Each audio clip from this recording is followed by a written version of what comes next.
This segment of our program is going to honor our horse inductees for the class of 2022. Representing Corona Cartel, past president Butch Whiz. Representing Easter King, Pat Stevenson. Representing Big Step, Dwayne McDavitt. Representing Impressive, Timothy Folk. Representing Sunfrost, Ty Cowan. That's not a very enthusiastic bunch this afternoon. They're sleeping after yesterday. And then representing Topsail Whiz, American Quarter Horse Hall of Famer Bob Loomis.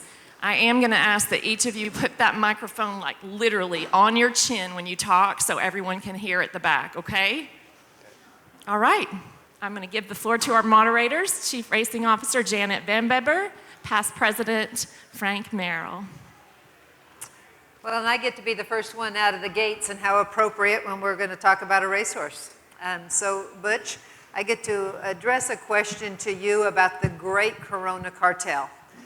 You and I spoke yesterday. Not only did he have a stellar race career and a stellar career as a sire, but his impact will continue through future generations because he's been the sire of sires and a broodmare sire. Can you speak to that?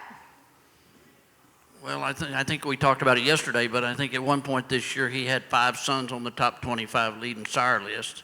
Every year for the last 10 years, it's either been Corona Cartel, First Down Dash, or Mr. Jess Perry as the leading broodmare sire. So, yeah, I mean, that's the test of time that a horse, he's not sex specific. He can get you everything you need. Since we have a few more minutes of time in these opening remarks, tell us a little about Standing the Horse and his career at Lazy E. Well, we were extremely fortunate that Selena Molina allowed us the trust and confidence to stand and manage this horse for her, and we eventually ended up syndicating him for her. I mean, he's been an extremely tremendous asset for Lazy E. Obviously, he has been a horse that, and I say it with the utmost respect. He's a horse that he changed lives, and he changed history, and he continues to do that. I mean, they're so versatile; they can do about anything, and even to the point, Mr. Cowan knows he's got a daughter that won Calgary here for Lisa Lockhart a couple of years back, and you know, I mean, they can do anything. I mean, they're not one discipline horses. Tremendously smart horses, and like I said, they changed lives and they changed history. They were great. You know, he was great for us. You know, this horse, he sired 10 champions, a world champion. He's got $70 million worth of winners. He's a number 2 leading all-time sire, and you know, when you can sell $500,000 prospects as yearlings, he throws off a lot of cash. I think it's commendable that he spent his entire career as a breeding stallion managed by you in the Lazy E Ranch. 21 years, 22 years? We had him 18 or 19, yeah. Well, I know that you talked about syndicating him in 01. Do you want to tell that story? We got started, this horse had a tremendous group of foals, first foals, and we got started on the syndication on a Monday, as I remember. And on Tuesday, these shares were going to be $125,000 apiece, and there's going to be 40 shares.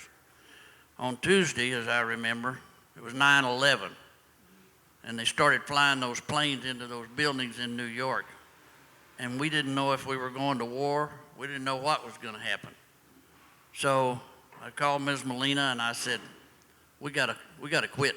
We gotta stop. I mean, we're not going to get anything done. And so I said, but I think it's going to make you money because the horse is really making us sire. So as it turned out, we started the next year. At that time, they were priced at $175,000, so it ended up making another $2 million for her.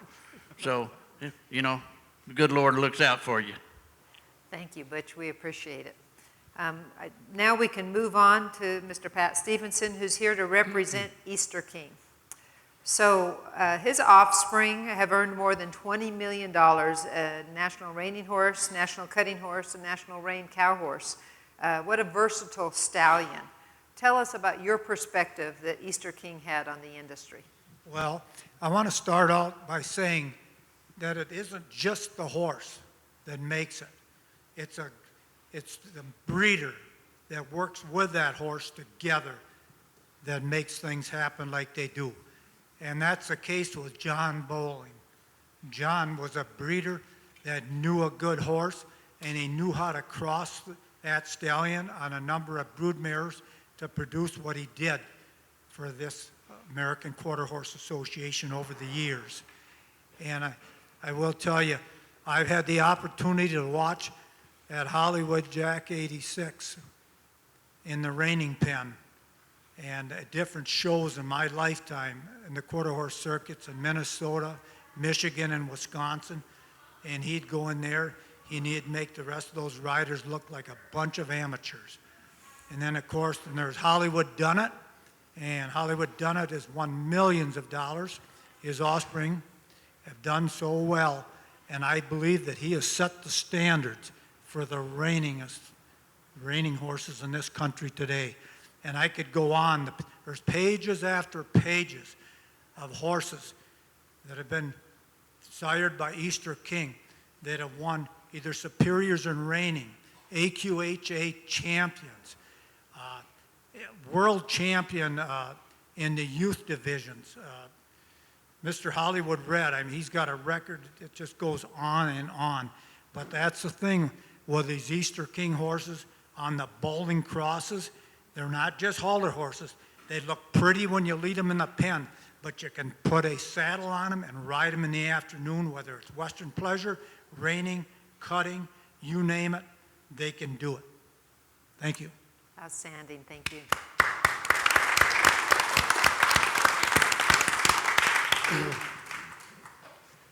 Dwayne, let's talk a little bit about Big Step. Before I ask you a question, I'd like to tell you that I had a friendship with the man that bred that horse, Blaine Lewis, who owned Parker's Trouble. Blaine was quite a character. He was the sheriff for a long time in Patagonia, Arizona. And when he retired, they made him take his pistol off his hip, but he still wore the holster. And everywhere he went, he had that holster with him. And I knew him through my relationship with Reed Hill.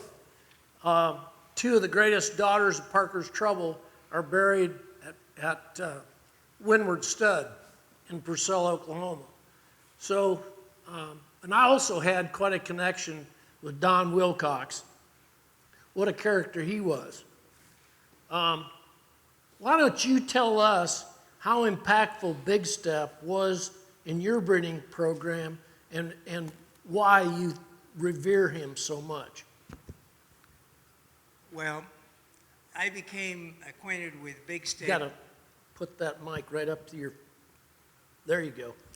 I became acquainted with Big Step through the fact that I needed a horse for my son Ken to show.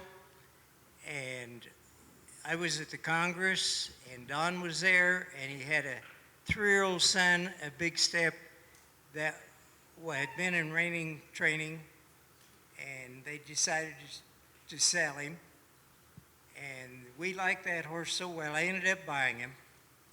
I liked that horse so well that then, after a year, I took the only mare I had and bred her to Big Step. And so that was actually my introduction to Big Step. How many foals did you have by him, Dwayne? Over time, we had 4 sons of Big Step, and all of those horses were for my kids to show in youth. And they were easy to train, they were athletic, and they turned out to be great youth horses. We talk about, the other horses have talked about the versatility as a sire. Big Step was the same. He was a very versatile sire. He sired honor roll and world champion halter horses, Western pleasure horses, reining, hunt seat. He was what we look for in versatility. Dwayne, so, well, you know, I talked a little bit about Don Wilcox and what a character he was. What's your favorite story about him? There are several.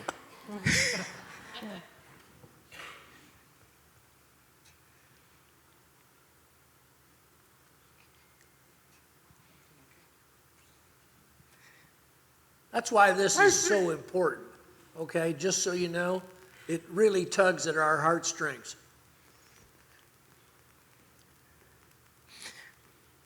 My favorite story was I was there with my daughter. We'd flown out to buy a horse for her to show in youth, and Don knew what his horses were worth, what he felt they were worth. And we agreed on a price and $5,000. Don sat there a little bit and said, I don't want that much for him. I'll take $4,000.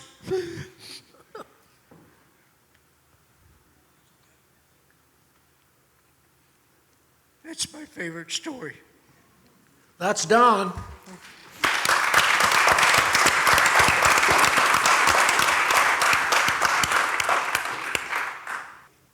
Thank you, Dwayne.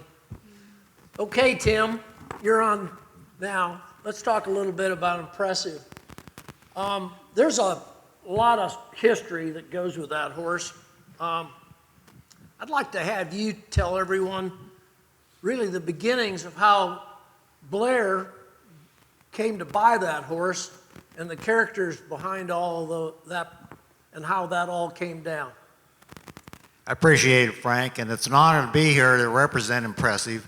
And I didn't have a whole lot to do with that aspect of making him what he is. That was portrayed by all the breeders and owners that carried on the legacy. But given the story on the situation, my father bought Impressive as a weanling for around $4,000 from Dick McNair in Pryor, Oklahoma. He was a fuzzball, and he just liked the conformation, the look, something special. It just took my dad's eye, and we didn't need more weanlings. But he takes opportunities when they present themselves, and I've learned that lesson. So he bought him, and then when he finally weaned him, we brought him home back to Ohio, and people kept coming over and watching him and seeing him and whatnot. And we kept saying that he's so impressive, he's so impressive. And I told my parents, Blair and Nancy, why don't we name him that? So I do credit for coming up with that name, because that's where it originated from. So we changed his name, and Impressive was an incredible, the look, the breed character, his head, his neck, the muscling, the balance. He was a freak. It really was. He was by Lucky Bars, by 3 bars out of a man named Glamour Bars, by Claver Bars, going back to 3 bars. And believe it or not, the second dam is by I think Steel Bar, Sugar Bars. So he's a lot of 3 bars with him. But anyway, so we started his show career, and this horse was incredible. When he went to some of these shows, people got real aroused about him and got excited about it. And where do you see that happen in the industry anymore, especially for a halter horse? And so speeding the story up a little bit, and then everybody was trying to get by Impressive from us. And we had a meeting before the Indiana State Fair, family meeting in August. It was yearly in year. And we decided we weren't going to sell him. We were going to hang on to him for a while. Well, my dad Blair and my brother-in-law Don went over to the Indiana State Fair, and he won. He got a standing ovation. Incredible. That's what I heard. I wasn't there. And then Dean Landers and Jerry Wells comes up to my dad and says, we want to buy this horse. And my dad said, no, I can't do that. I'll get in trouble, with Nancy. So, but long story short, my dad always was a business person. And he said, well, he'd take $20,000 for him. So he sold him. And then And when Dad got home and told it, my mom had to come apart and said, we're going to end up with a divorce with that selling this impressive horse. That's for daggone sure. So, but anyway, and then Jerry and Dean went on and showed him and took him to the Congress, and he got a standing ovation there, unanimous. And he was a world champion as a yearling, which is rare for a young stallion to be able to do that. And he had that charisma. And I'm not sure when it was, but it was shortly thereafter that they sold him to Fennel Brown in Washington, Missouri. And Fennel owned a quarry up there, and started impressive on his breeding career, seriously, and it took off really fast. And this is an interesting story. And then in spring of his 2-year-old year, a gentleman named Bernie Marks, that owned a big tire company in Des Moines, Iowa, came to my dad and said, I want to buy Impressive from Fennel Brown. And Dad said, well, it's going to take a lot of money. So he said, how about $350,000 for Impressive? So he said, well, give me a check. They got a cashier's check. Took it to Fennel Brown and showed it to Fennel. He tore up the check, says, there's not enough damn money to buy this horse. And he owned a gravel quarry. You know, it was a lot of money. It was an incredible experience. But anyway, the horse just took off to a whole nother level. He was just a freak in the breeding industry. To sire over 2,200, horses, and his sons and grandsons and daughters and granddaughters, and it still perpetuates the industry. What an impact he had on the American Quarter Association. Brought a lot of new people into the industry. Thank you, Tim.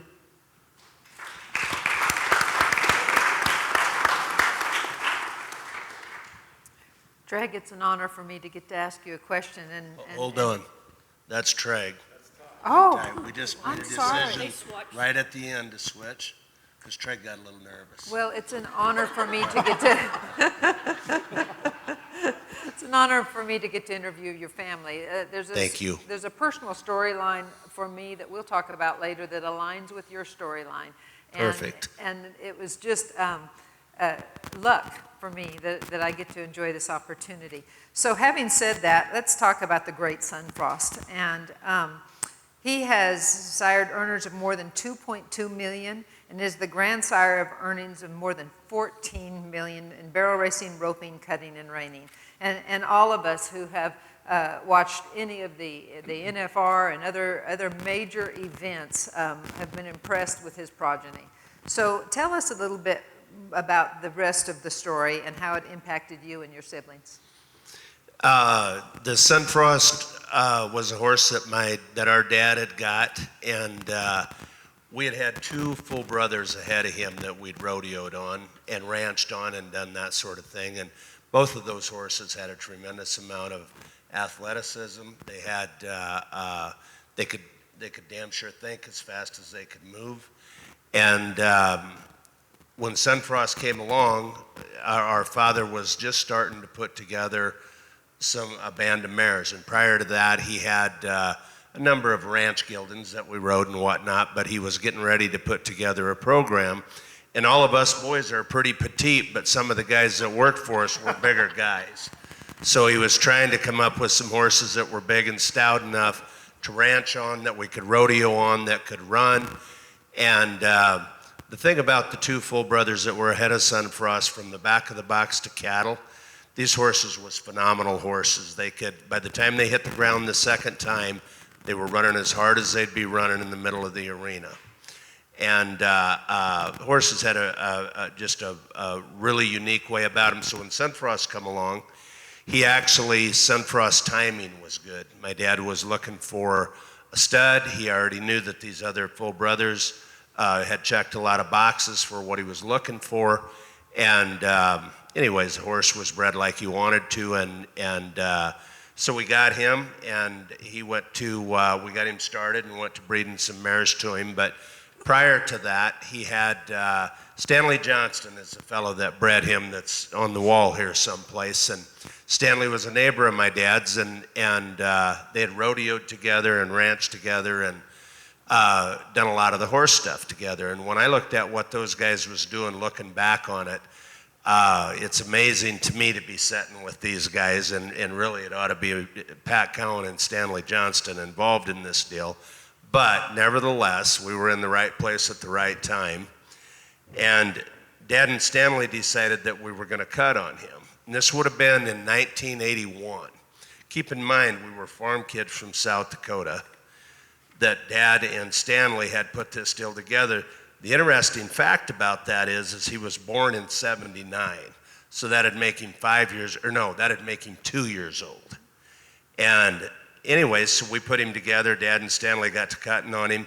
We took him to the regional high school rodeo. Now keep in mind, Watertown, South Dakota was not Fort Worth, but it was a sanctioned high school rodeo, and we qualified on him as a 2-year-old to go to the state finals. And anyways, we did, and we didn't win anything up there, but he did show good and whatnot. And then Dad went to breeding some mares to him. And he'd got a number of John Red, who was a Red Man's son, daughters that he had watched through the years. And there was a gentleman by the name of Clarence Berry that they match raced John Red in Fort Pierce, South Dakota. And Dad was at a rodeo, and he realized that horse could run about 3 times faster than what he was bulldogging on that day. So then he got acquainted with Clarence Berry and went and got a hold of a bunch of those John Red daughters. And then eventually he had bred him to Sunfrost, and at the same time got a hold of a bunch of orphan drift mares from Stanley Johnston, and his program was started. So anyways, the bottom of that deal was when Sunfrost was 3, he'd got next to some horse and mares, and Dad had some sucker rod yards, and anyways, he jumped the fence, and a piece of sucker rod went right next to his stifle and come out the top of his hip. And when we found him, it looked like, the horse was probably going to have to be put down. And by the grace of God, we got that deal off him and stood him up, and the horse stood back up. Dad had thought that had went plumb through his stifle, so anyways, we were quite concerned when the horse was down that Dad was going to put him down before we figured out whether he was really hurt or not. But the bottom line is that horse come on, and Dad, we'd bred a number of mares to him, and the one thing with Sunfrost that our family had done that was very, very brilliant on our part, very, very good decision, was that we picked our parents very wisely. And to get to be involved with that horse. And when they called us and we were talking about trying to get him into the Hall of Fame and whatnot, of course, he's our hero, right? And the old boy this morning asked me, he said, "How's that horse bred?" And I said, "He's by Jack Frost and out of Prissy Klein, but the most blood that horse has running through him would be Pat Cowan's." And the fact of the matter is that horse was very much so a part of my dad. Our mother died in 74. These guys was, we were all pretty young. And anyways, that horse just meant a tremendous amount to our whole family. And he was probably, I think that horse was probably 6 years old. And Dad had a good plan put together on what we were doing with Sunfrost. And anyways, we lost Dad, and that would have been in 1985. And by the grace of God, he had a bunch of the ideas and the stuff already planned. And like my little brother said, Dad and my mother fired up an airplane, they fueled it up, and we're still flying that same plane. Perfect.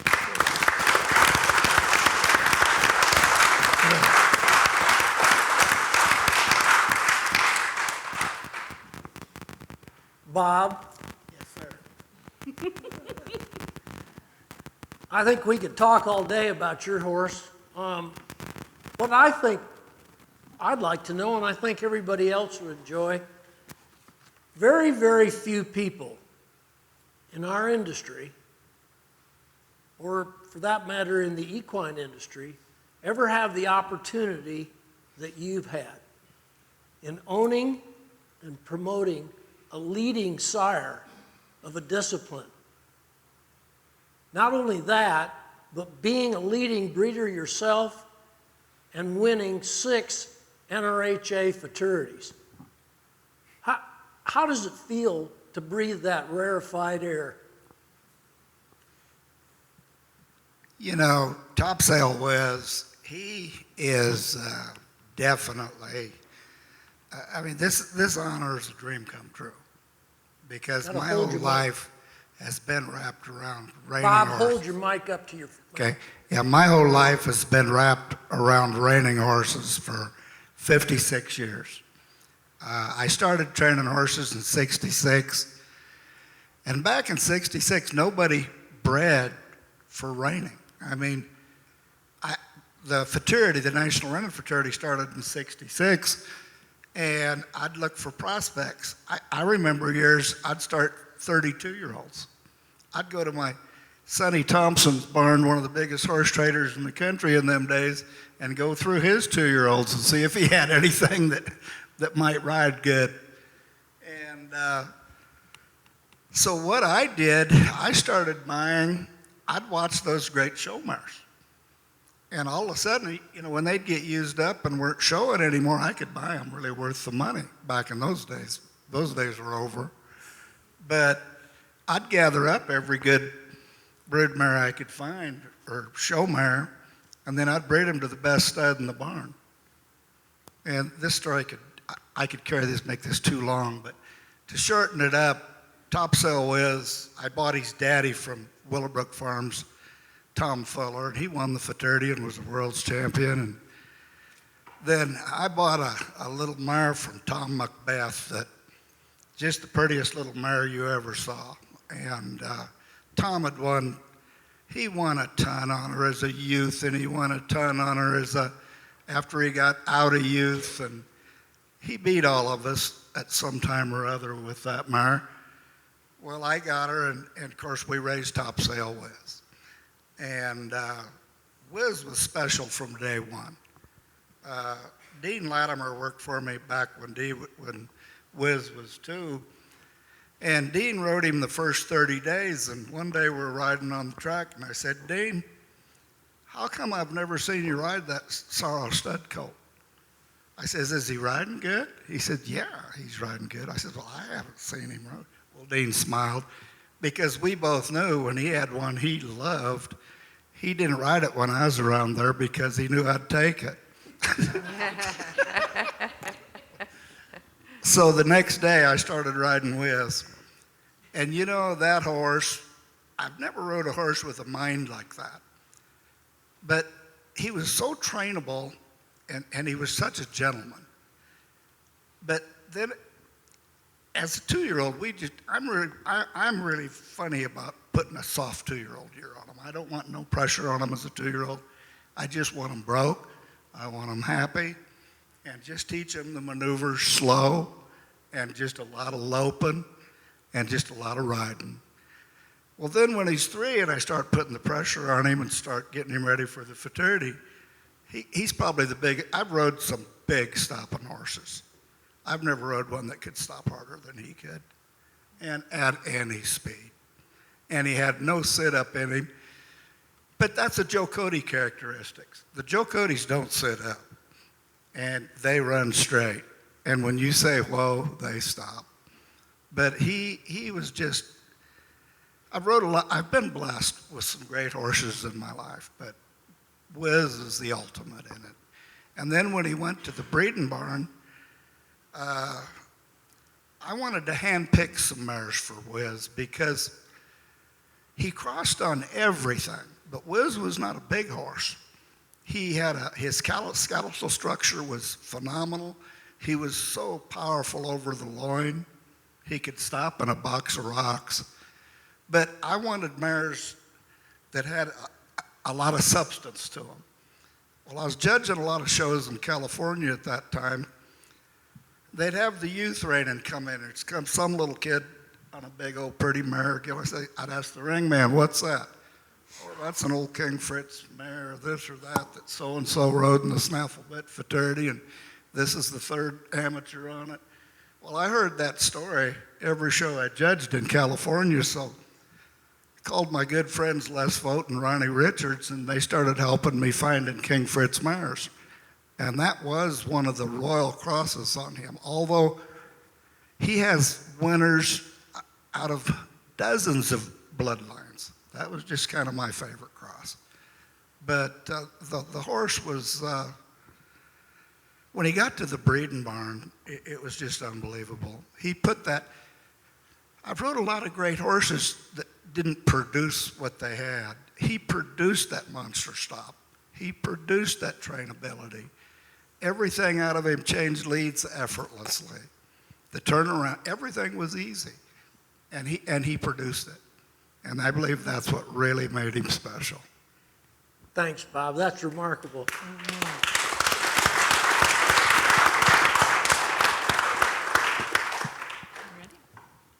Okay. At this time, we're ready for the audience to share stories. 2 minutes as a reminder, please, or ask a question of our inductees, representatives. Ed, you want to come up? First hand I saw in the air. Get it over with quick.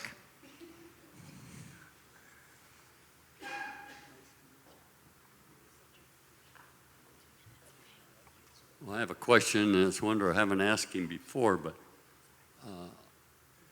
I love bloodlines and breeding and all of that, and Corona Cartel is one of my favorite horses.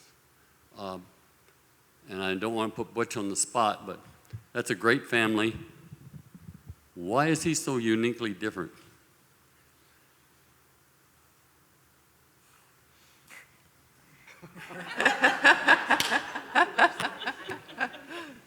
Are you speechless? Speechless? You know, Ed, I think it's because God made him that way. You know, I mean, there's a few unique horses and they're featured here, and we're just talking about them. What makes the difference? You know, I don't know. I mean, I told the story today about Frank and I and Jim Jennings were here. We were talking, we were reminiscing. I was telling about Jay Pumphrey. And, you know, at one time, Pumphrey ran the sixes, and he was the pedigree guru of the world. And my partner and I, then Bill Whitman, we had made a deal with Bob Moore to stand rare for him. He just previous year's champion, set a track record at Los Alamitos, ran the fastest quarter of a mile that ever been run at night. And so we're going to stand this horse. And Mr. Pumphrey calls me, and he said, Butch, I'd be interested to know how you're going to select the mares for this horse. And Jay had one of the early computer programs he had designed himself on a Radio Shack computer. And I said, well, Mr. Pumphrey, we're going to use a new system. Well, I'd be interested in that system. I said, it's called a U.S. Mail. I said, the first 125 guys that get their $300 booking fee in here, they're going to get to breed to him. And sure enough, out of his first crop, he has 2 champions. Neither mare would you have walked across this building to breed. Both of them just average individuals. So when we get started breeding these horses, we don't know, you know. Like Bob said, I mean, he kind of had a little indication with the King Fritz mares, you know, but I mean, one of the things early on that we learned about Corona Cartel is he loved Strawfly Special. You know, he loved Mr. Jess Perry, which was a tremendous advantage because there was a lot of that at that time. So, I mean, it worked extremely well. You know, he was by a very good sire himself who never had another horse that was as good as Corona Cartel. His mother had several good horses, but I can stand up here and tell you that I know, but I promise you I don't know. But I'll admit it to you. Thank you, Butch. I'm looking at you, dear. Cindy Bowling, yes?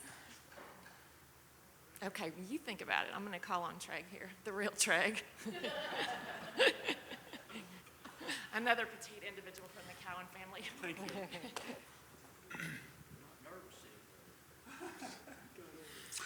I would just like to thank everyone in the building, on the stage, all the hard work that goes into it, also to you for giving all of these families this honor.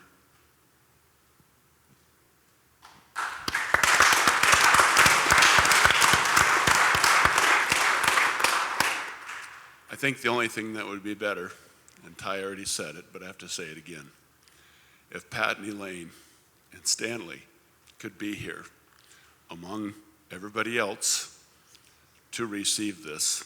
This is a highlight that we will never forget. Thank you.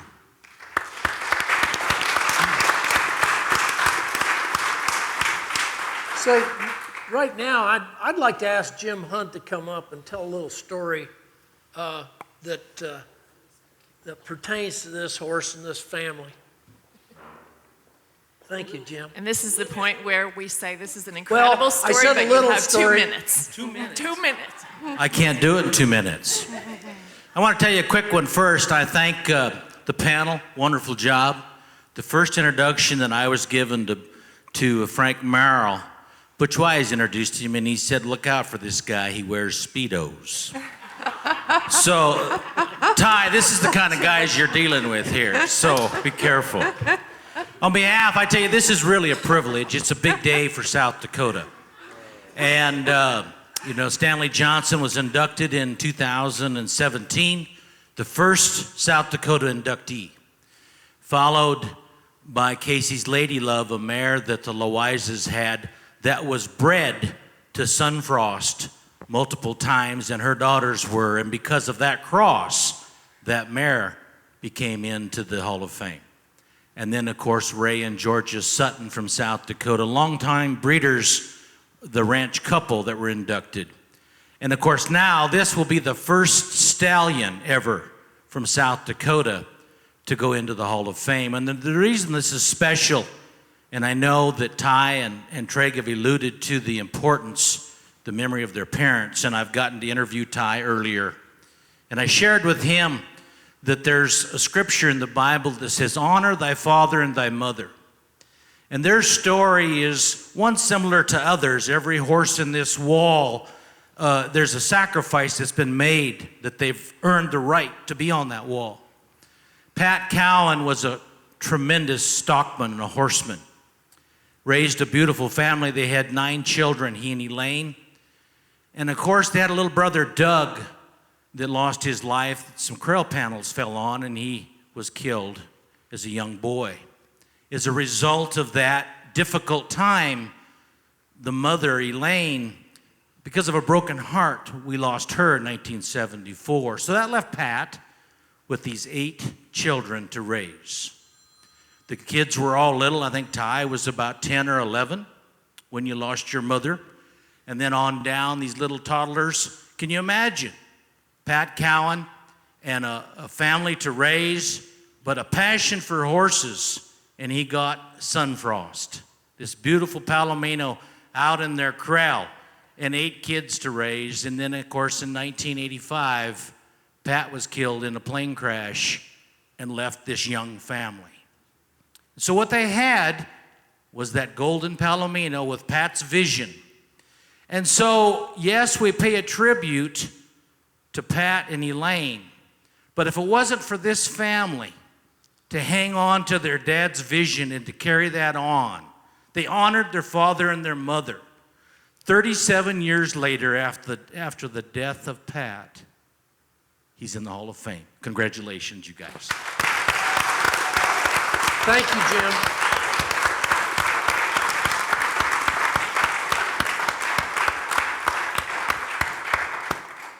Okay, I double dog dare somebody to follow that.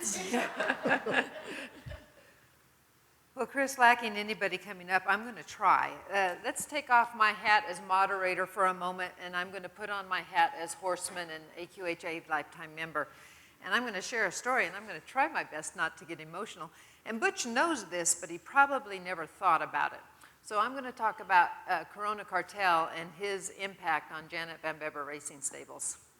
Many of you are in other disciplines and aren't aware that I trained horses for many years, race horses, and I was blessed with a lot of success. I trained on my own after the untimely death of my husband in December of 2000.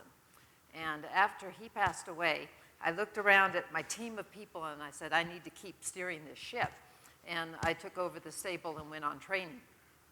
Well, January of 2021, he had passed away in December of 2020. The 2-year-olds left my barn like a mass exodus. And that's because they didn't know. I don't blame them. They didn't know. So they went to fresh trainers, but they left the older horses in my care.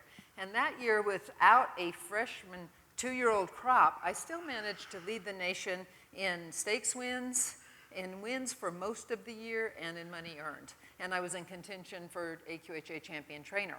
But I had failed to win a single futurity with a 2-year-old. So come fall of 2021, it's my chance to go develop my own string of 2-year-olds for Janet Van Bebber Racing Stables. And of the 2-year-olds I bought that year, I bought 2 Corona cartels. They were my favorite of all the horses in the barn. And one was a horse called Chicks Cartel, and one was a horse called Corona's Prospect. I won the Lazy E futurity, the first futurity of the year at Remington Park with Chicks Cartel, and then I came back and won the kindergarten at Delta Downs, and came back and won the Firecracker futurity and a third futurity, set new track records, and broke his own track record with Corona's Prospect. And so all the negative talk that people had said, oh yeah, Janet can do great with those older horses that were already broke.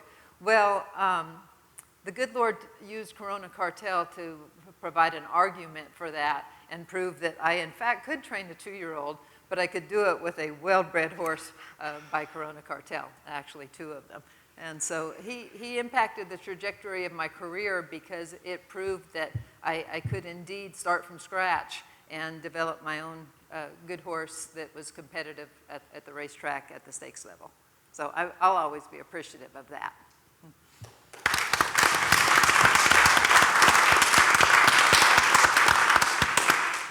As I said, you know, he was a horse that he changed lives, and he made history, and that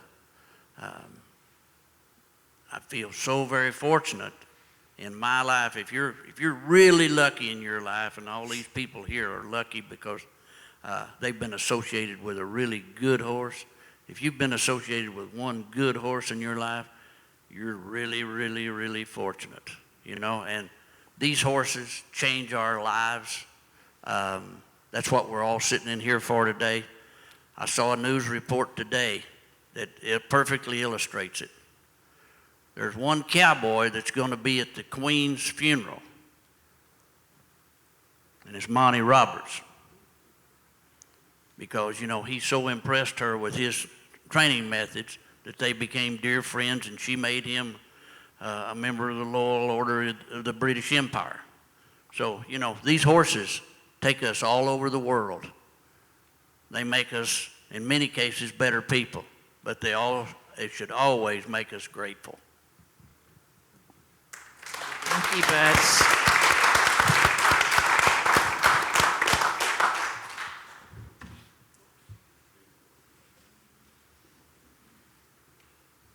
An adopted member of the Cowan family. Adopted member, that's correct. Ty's up there wondering what's going to come out of my mouth. But 1999, a buddy of mine left and myself left Northeast Texas, headed to Nebraska, South Dakota, and Wyoming, trying to find some horses that we could ranch on, that would hold up to what we wanted to use them for. And we pulled up to Ty Cowan's house, and he had a yearling Stunfrost son that was going to be in their fall sale. And I looked at these petite young men, and I thought, well, if these horses can hold them up, well, they'll sure work for us in Texas. So I told my wife, I said, we've got to go back to Sioux Falls in October, I believe. Yes, sir. Because there's a horse there I'm going to buy. And my banker thought I was crazy. My friends thought I was crazy, but we bought him. And you couldn't make him quit. He carried on the tradition of what Sunfrost stands for, good mind. There's no quit in them.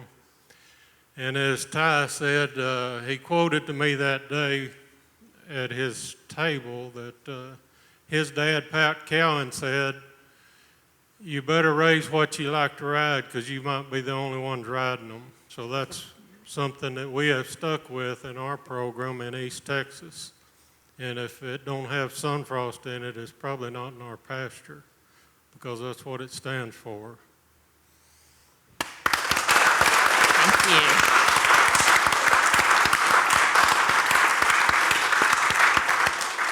Put your hand in the air if you want to speak or have a question.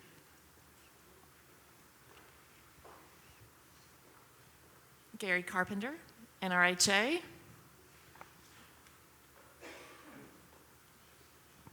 So I have a question for Bob, and I'm not going to mention what this means to me to listen to this exchange among these great horsemen, as I'll be worse off than Danny Cardoza. So I'm not going to mention how great this is, the respect, the integrity, the long-term vision it took for all of you to do what you've done. I'm just going to leave that over here, okay? I want to ask Bob, in the parking lot, I want to ask Bob, so you've been a successful businessman, you know a thing or two about a cow. What possessed you in 1966 to see a future in reining horses? You know, that's a funny story. I grew up in Lincoln, Nebraska. It was mostly English hunters and jumpers in those days in the Midwest. And all the time growing up, I knew that I was going to train horses for a living. That's all I wanted to do. There wasn't another thing in this world I wanted to do but ride a horse. And I always thought it would be hunters and jumpers. Well, I was about 18 years old, and I met a girl in Wahoo, Nebraska, and started dating her. And her daddy showed quarter horses all through Nebraska, and he just bought the 1961 honor roll reining horse, a horse named Magnolia Denny. Well, I got to going up there. Well, I spend more time with her dad riding, and I just fell in love with reining horses. I mean, those thoroughbreds has pulled my arms out of the sockets all my life, and I thought, man, this is so nice. Ride this thing on a loose rein, say, whoa, it stops, turns around 100 miles an hour. I just sit up there. I was hooked. And all I could think about from that time on was riding reining horses. I was hooked. And you know, there was no money in it in that days. I went to the first Congress with a customer. There was a mare there named Dolly Star King, but I thought she was the best mare there. I bought her for $2,500, or my customer did. But there was no, I mean, I didn't get in this for the money. And then the fraternity, the NRHA, formed in '66, and I showed, in those days I was going to 60, 70 quarter horse shows a year. Back in the 60s, Nebraska had some of the biggest show circuits in the industry, and most all the people that were hauling for end of the year horses come to the Nebraska shows. And so I showed pleasure, showed a lot of halter, trail, hauled youth, hauled amateurs, but it was all to feed my reining habit. And of course I took and then finally it got to the point where I could make a living just training reining horses. But I have to say, from the first time I rode a really broke reining horse, I was hooked. It was over. And that's all I've thought about since. Good. Thank you. Thank you. And admonition for the crowd. You're out there, you've got a question you want to ask or something you want to say, come take this away from Chris.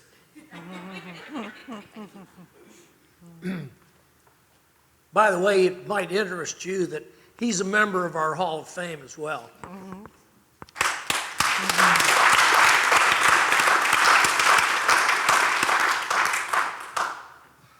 Comments from the crowd? I got a story about impressive I'd like to tell you, Tim. So the first time I ever laid eyes on that horse was at the Kentucky State Fair, and your brother-in-law, Don Allspaw, was showing him. And I had a stud in the 3-year-old stud class, but he was a yearling, Impressive was, and Impressive won his class, and it was a large class. Back then, halter horse classes wasn't unusual for 30 or 40 colts to be in sometimes 60 or 70 age mares. So Don won the halter class, the yearling halter stud class, and went out for Grand and Reserve, and I'd won the 3-year-old stud class, and that horse was Grand, but the judge put Impressive Reserve at a state fair. I don't think I ever remember a yearling ever doing that before that time. That's how impressive was. And that's what, I was with Jerry at the time, and Jerry went back to the stall and he went, "Pocket, I gotta have that horse." And I was thinking, I want to do that too. But he said, "I don't have enough money." I knew it was going to cost a lot of money, but Jerry did nothing but think about that horse till we got to Indiana. And he schemed some way or another with Dean to come up and convince your dad to sell that horse. I'll never forget it. It was like yesterday. We actually ended up with Glamour Bars, his mother. Did you? For about 5 or 6 years. And I made a big horse trade, the best horse trade I ever made at that time, for a mare called Roseanne.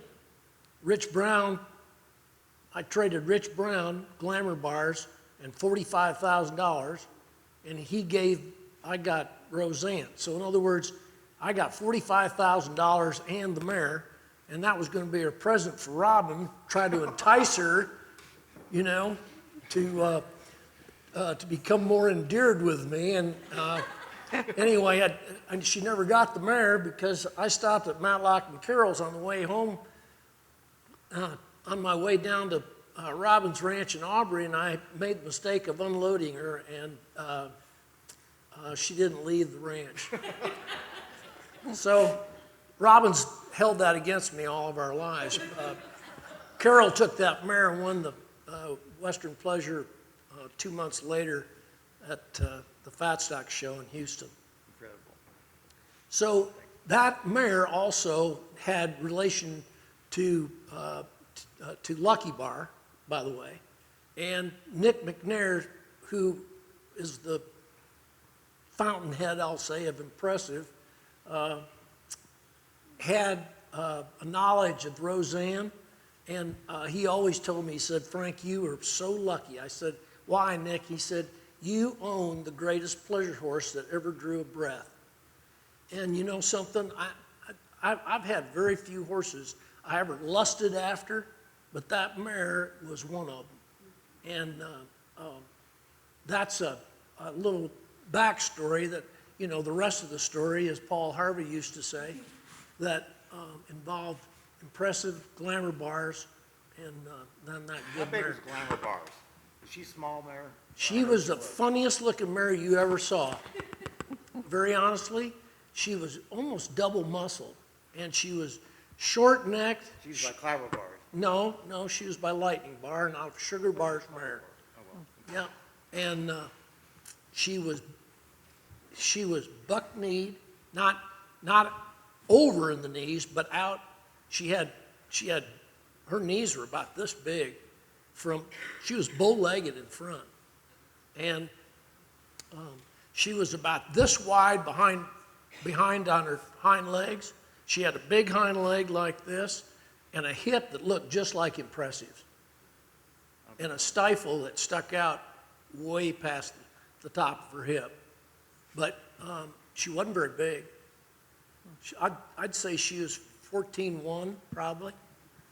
That's what I heard, Frank, that she was small. And when my dad bought Impressive, one of the things he was concerned about, they maybe wouldn't get big enough because the glamour bars being that less than, about 14.2 or whatever. Anyway, but Lucky Bar, by 3 bars, he's 17 hands. And strange enough, he stood up there in Ohio with Harold Walker, if you remember that. Yeah. So Impressive was just a flat, absolute freak. It really was. And who was to ever foresee from that bloodline that he'd carry on to become a great top 5 leading sire of AQHA, and not just in hauler and performance. When they were given the opportunity to perform, they could do it. And I've heard stories since I've been here of different ones that the horses have gone on to win calf ropings and all kinds of things. But Impressive has been known just for hauler horses, but that's not really true. He's succeeded at all levels, and it's a great tribute. And thanks for that story, Frank. I appreciate that very much. You're welcome.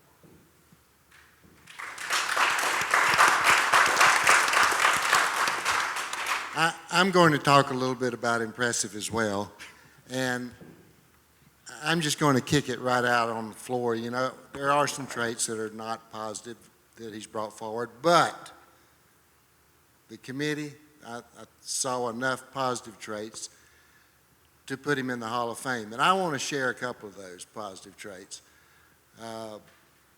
We had raised the very first son of Impressive, and Morgan Freeman called my dad, and because we had a mare named Dude's Blaze that was by Blondie's Dude, and one that was an AQHA champion as a 2-year-old, won the reigning futurity as a 3-year-old. And Morgan Freeman called my dad and said, "You need to breed that Blondie's Dude mare to this young horse in Missouri."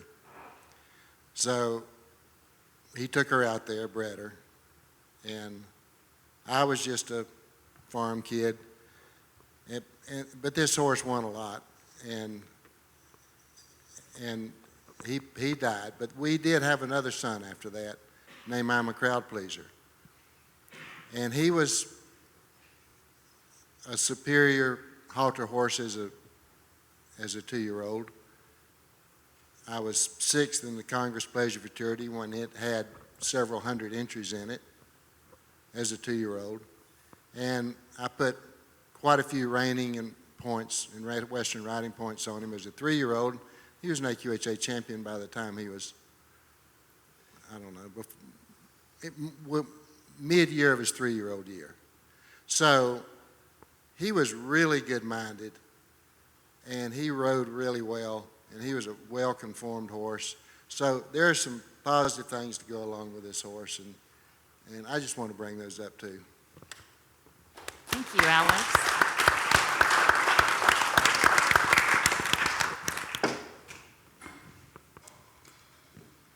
Come on, hey.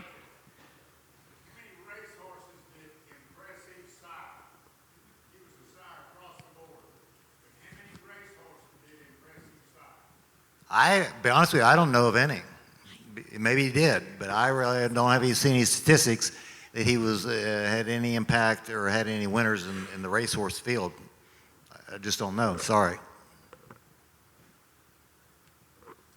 Yeah, hello. I have the privilege of being married to Ty's sister. I'm married.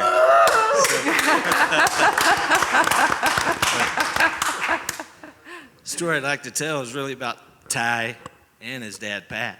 But very humble people. I grew up with them. Pat probably won more buckles and saddles than I've ever seen in a regular tack room. Ty did as well. So did his brothers Treg and Torque, who's not with us. He's in Australia. But they've never once ever, their dad Pat never once told me about how great of a cowboy he was. Never once told me how many buckles he won. But his passion for horses, his passion for cowboys and to help kids was what really shone through.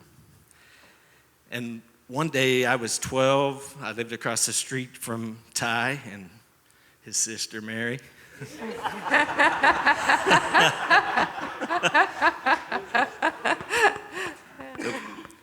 But when you went to a rodeo, if you were friends with Ty and Pat, you were in the Golden Corral, that's for sure. And Ty said, Randy, I want you to come down to our ranch with us. My horse, Chickywood, he's sick. He's got colic. I had no idea what the hell colic was. We went down there. The horse was laying flat on his side. Ty hit his heart 4 or 5 times. Chickywood was just laying there and had passed away. Ty ran into a milk barn. We just had landlines in those days, and it was called the milk barn of the Tufford place that they raised all their horses out of and where they had their arena. And he called his dad, and he said, Dad, Chickywood's died. Ty was crying. And that was the first time I'd seen Ty cry, because at all the rodeos, when I went there, I won like a purple ribbon or maybe a red ribbon. Ty won not 1 buckle, not 2, probably 8 different buckles at every rodeo. His dad, they lived probably what, Ty, 5 miles away? His dad was there in 2 seconds. And I remember the words that he told us. And when Pat grabbed your neck, his hands were as big as my thighs. When he grabbed your neck, you stood at attention. And he said, boys, there's going to be a lot of bad things that happen to you in your life. This is a horse. This is not a person. It's a horse that we love, and we're going to get through this.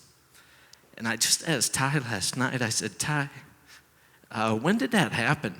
I said, it must have happened shortly after your mother passed away, after Pat lost his wife. It had literally happened just 6 months after Pat had lost his wife.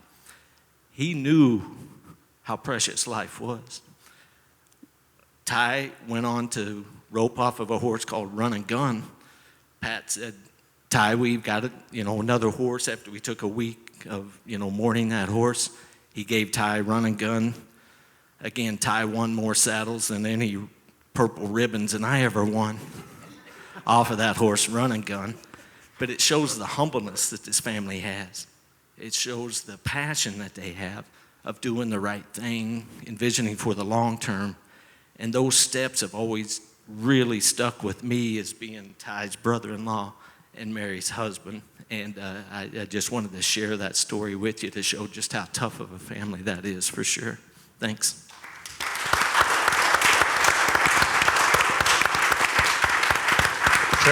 Trey, hold on 1 second. That guy right there, there's a guy that had been to the NFR, ended up going to the NFR in the bulldog and in the calf roping. And he was a gentleman that was my cousin that we lost here 4 or 5 years ago by the name of Brian Fulton. And Brian Fulton would have been probably one of the best hands that I'd got to run into, and was a dear, dear friend of ours. And Randy Shaw, who was that guy right there, when he showed up from wherever the hell, Oklahoma, he had no idea what the hell a rope was or what the hell he was doing. And he stood in that yard and he roped that bucket, and he told me that he had to rope that bucket 100 times in a row, or he had to start over. Well, in 1980, 81, Brian Fulton was the hottest thing South Dakota had ever seen in the calf roping, won the national high school deal. Hell, there wasn't nobody going to whip Brian Fulton except Randy Shaw. State champion calf roper, and that'd be him.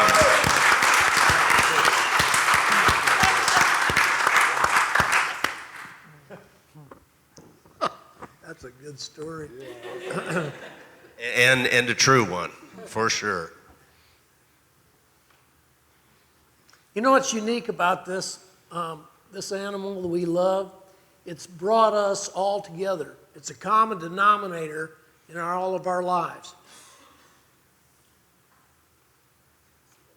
I want you to think about how powerful that horse is. I wouldn't know you, you wouldn't know me, and I certainly wouldn't be married to her if it weren't for that horse. He's a powerful animal. It's a powerful force in our life.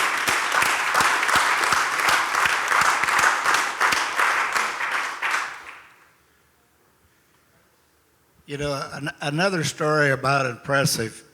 I remember the year he was a yearling, and Dean Landers had him at the Congress for the yearling fraternity, and he was gorgeous. That's the first time I'd ever seen him. And the night before the fraternity, he cut his leg. I can't remember which leg it was, but it had a cut. We kept ice on him all night long, and he won the fraternity by a mile. But that was the first time I ever saw him. Thank you, Bob.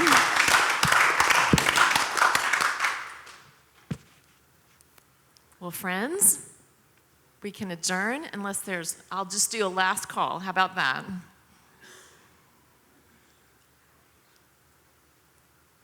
Tom Macbeth.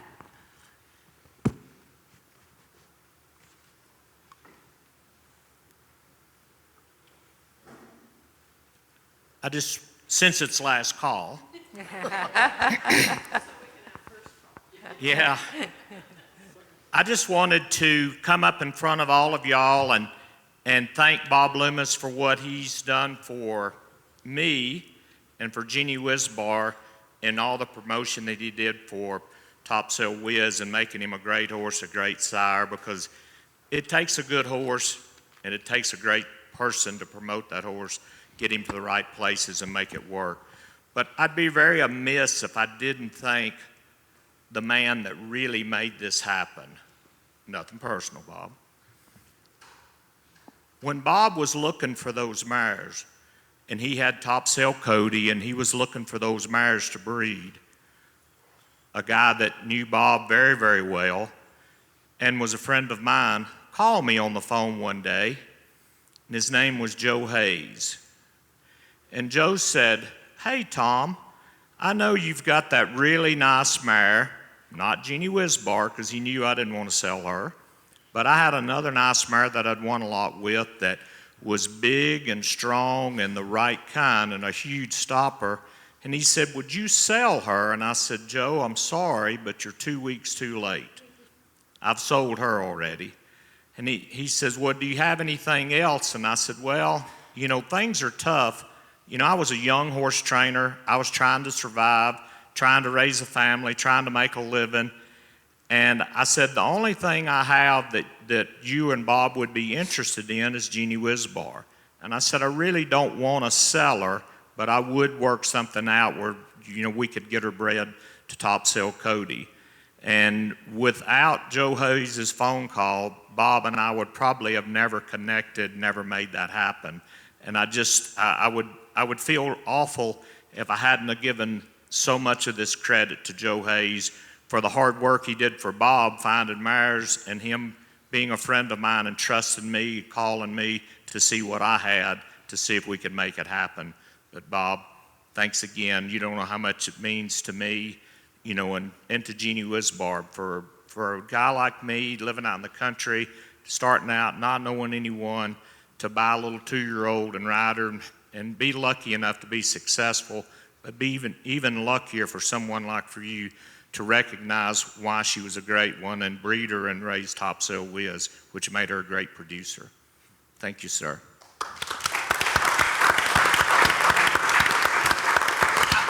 I'll tell you a little story about Jeannie Whizbar, too. Of course, I loved that mare. I had her till the day she died.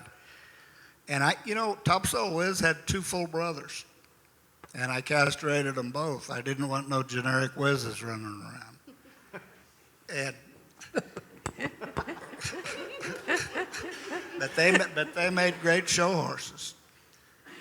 And Joe Hayes, he's more like a brother than a friend.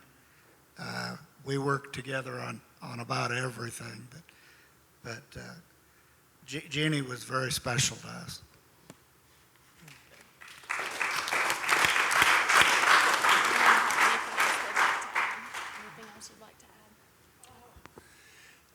I would like to absolutely thank Chris and everybody to do with the AQHA. This has been a terrific honor for our family, and these guys are from South Dakota, okay, and that's north of here. And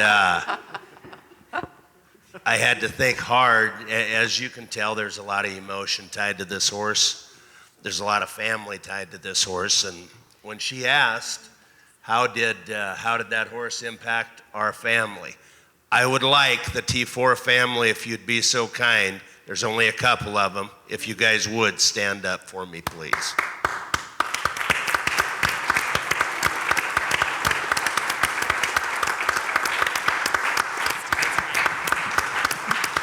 Thank you guys for everything. We appreciate it. Hey, and the best thing's yet to come tonight. Yeah. Is real special. You bet, Pat. Okay, I'd like to just take a moment to recognize the Bowling family. Would you please stand? All three of you.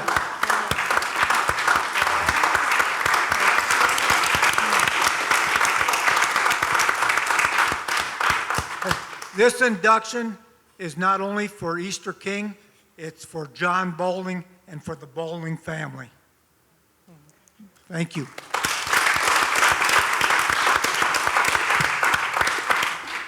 So last night, we left here and went back, and Berlin and I were visiting about the ceremony last night. And I said, you know, we've been at a lot of these, and it's always an honor for someone to fill a table or to fill two tables. And such an honor to go in the Hall of Fame. I said, did you see how many tables, how many people were here from South Dakota to honor Sunfrost? I said, you know, that really speaks to the heritage of the rancher. And what AQHA started with was the ranchers started AQHA. And I want to congratulate y'all on carrying that on.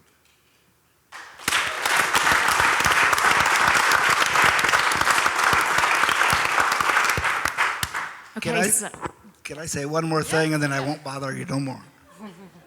One thing I wanted to tell Tom is when Whiz was 4 years old, I took him to Jackson, Mississippi to show him in the reining. And I had no idea how well known his mother was. There was quite an entourage come to watch Whiz run that day.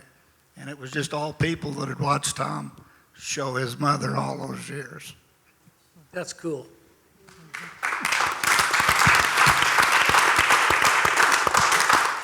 So I'd like to make an announcement tied to some of the things that have been mentioned today about the importance of nominating horses and people to the Hall of Fame. Several members of the committee are here today.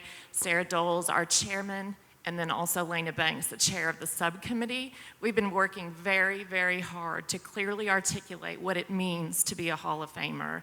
And we will be opening the formal nomination process for the class of 2024. 2023 is well in the works, effective January 1, and the deadline is April 1st. So please, if nothing else, be thinking on your way to the hotel and on your travels home this weekend. We have a legacy to continue, and it's your responsibility to be part of that. So January 1, the portal opens on our website, aqha.com/foundation, and then April 1st is the deadline, okay?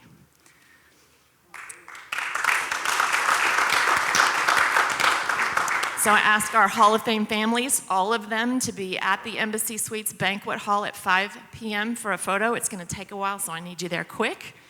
And then at 5:30, doors open to the public, and we'll begin our celebration for the evening. Thank you all for being here.